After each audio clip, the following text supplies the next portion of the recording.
achando depois, com base nessa experiência e algumas outras frutíferas em relação à conciliação, o provimento 953/2005, que regulamenta os setores de conciliação e mediação, que hoje existem em 109 comarcas, pelo menos instalados, não em funcionamento, alguns até com dificuldade para iniciar o funcionamento.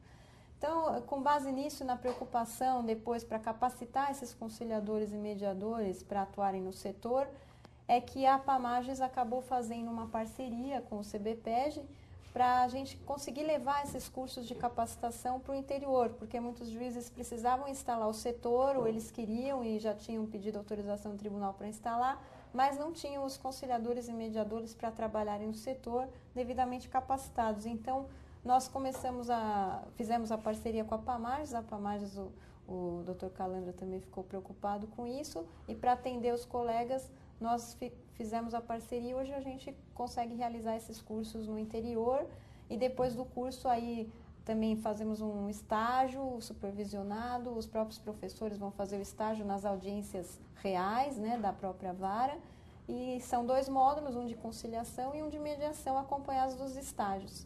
E a preocupação, assim como o professor Cazu falou também, é de estabelecer critérios mínimos para essa capacitação, para que realmente as pessoas que comecem a atuar no fórum, ligados ao setor, elas tenham um mínimo de conhecimento sobre a conciliação e a mediação, porque não basta só ter vocação, é necessário ter um conhecimento técnico, porque senão o perigo é que aconteça o mesmo que aconteceu com os juizados, que existe um grande número de acordos, mas também existe um grande número de execuções, exatamente porque o acordo às vezes é feito de uma forma não muito trabalhada, né? Não é bem trabalhado, a pessoa que está ali para fazer o acordo, para servir como terceiro facilitador, na verdade ele não tem conhecimento para isso. E acaba então que as partes fazem o acordo, muitas vezes pressionadas, constrangidas, mas depois não cumprem e gera execução. Então a ideia no setor de conciliação é que não ocorra o mesmo, é que realmente isso pacifique a comunidade, então que o acordo seja bem feito e bem trabalhado. Doutor, professor Cazu, me parece absolutamente intuitivo que a situação pela qual passa o Poder Judiciário, em especial no Estado de São Paulo, ela não pode perdurar. Dá números para o senhor, que o senhor às vezes até tem um conhecimento maior. 18 milhões de processos em tramitação em primeiro grau. Exato. E mais 500 mil de processos em segundo grau. Há alguma outra alternativa, um horizonte de médio prazo, a não ser mediação e conciliação? Reforma de lei, será que... Ou nós vamos ter que trabalhar em várias frentes para ter uma solução mágica para isso, professor? Não, solução mágica eu acho que não existe, mas modificar leis processuais já estamos tentando. E essas modificações tendem a atacar apenas os efeitos, né? Então, já tem um litígio, está havendo demora, então vamos aperfeiçoar a lei processual para dar um procedimento mais rápido, uma solução mais ágil, etc. Mas não estamos atacando as causas.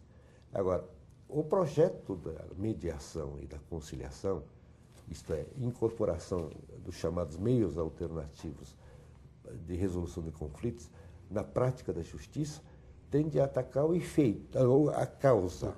Uhum. Né? Isto é, evitar que um conflito nascente se transforme numa lide, numa demanda. E aí tem a demanda, tem a conciliação, a mediação pré-processual, antes que as partes resolvam e a justiça. Ou, já estando na justiça, tentar evitar o julgamento pelo juiz. Né? Então, isso, por exemplo, eu vou citar só a experiência norte-americana, que nós tivemos a oportunidade de testemunhar, sistemas diferentes. Lá tem júri no cível, tem um sistema diferente de provas, mas das causas ajuizadas no estado da Califórnia, menos de 5% vão para o julgamento final. Porque o resto, os próprios juízes tentam estimular as partes a resolverem as pendências por meio de meios alternativos. 5% só, menos de 5%, é uma coisa é assustadora. Quer dizer, agora, no Brasil, no índice de acordo que nós estamos tendo, com juizados especiais, com essas práticas, não passa de 30%. Então, 70% das causas nós estamos julgando. Né? Então, a gente não tem um filtro adequado, então, ainda. Não tem um filtro adequado.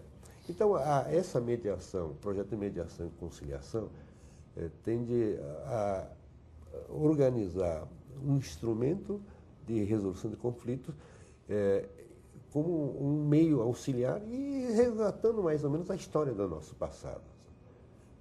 No Brasil, nós tínhamos, desde a Constituição do Império, uma norma que dizia: ninguém vai à justiça sem tentar primeiramente a conciliação. A Constituição do Império dizia isso. Para esse fim, dizia a Constituição, haverá juiz de paz. Então, o juiz de paz desempenhava esse papel, né? Evitar que o conflito se transformasse num processo. Mas fomos esquecendo dessas práticas, transformamos o juiz de paz em juiz de casamento. E agora nós estamos tentando recuperar essa prática para ver se a justiça fica mais rápida, mais simples e, acima de tudo, mais adequada. Porque uma coisa é solucionar o conflito através de sentença. O juiz vai dizer certo ou errado. Outra coisa é ouvir as partes e adequar a solução para as necessidades dos conflitantes. Isso é acesso à justiça para uma solução mais adequada dos conflitos. Tá certo. Doutora Valéria, queria abrir espaço aí para a senhora relembrar a palestra que o professor Cazu deu em Fernandópolis, onde ele foi homenageado pela cidade, pelos juízes de lá, e mostrando a relevância que a figura desse homem assume para um país tão necessitado de líderes, né? Então, foi muito interessante, porque ele retornou à comarca, né, que foi a primeira comarca dele, recebeu uma homenagem e nós também ficamos muito felizes, e o pessoal de lá, com certeza, mais ainda, que se sentiu honrado de receber o professor Cazu, e ele fez uma palestra maravilhosa sobre a origem da conciliação, sobre os setores de conciliação e toda a evolução disso no Brasil. Foi muito interessante, e depois teve início o curso de capacitação. E, como ele estava falando, eu acho que o importante nesse momento é realmente nós divulgarmos os métodos alternativos de solução de conflitos para que as pessoas, daqui a um tempo, acreditem que elas mesmas podem solucionar seus problemas, independentemente de uma sentença, de um juízo, uma decisão imposta. E isso sim vai facilitar depois o andamento do próprio judiciário, para que caiba ao judiciário só essas causas realmente mais complexas, onde as partes não têm condição de resolver por si mesmas o conflito. Então, eu acho que hoje nós estamos nessa fase, e por isso que é importante estabelecer critérios mínimos de capacitação, instituir uma política pública em relação à divulgação desses métodos, para que realmente depois eles atendam a comunidade e pacifiquem a comunidade como um todo. Certo. Professor Cazu, foi um prazer inenarrável estar com o senhor aqui. Foi todo meu. Queria juntar a população de Fernandópolis e de todo esse país aqui e prestar as honras ao senhor.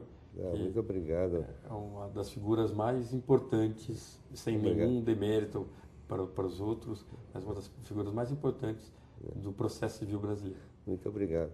Aliás, eu queria só complementar em relação à experiência de Fernandópolis, que ali tem um modelo que talvez sirva para os demais comarcas, quer dizer, participação do judiciário com a sociedade civil e com a universidade, né, local, que é um setor bem organizado, não, Valéria? Muito bem organizado. Eu acho que essa integração... É um espaço cedido pela universidade, mas assim, com toda a estrutura perfeitamente adaptada para os métodos alternativos. Os juízes estão de parabéns, os juízes de Fernandópolis estão de parabéns, realmente. Na verdade, nós estamos assistindo uma mudança de paradigma, né? Exatamente, exatamente.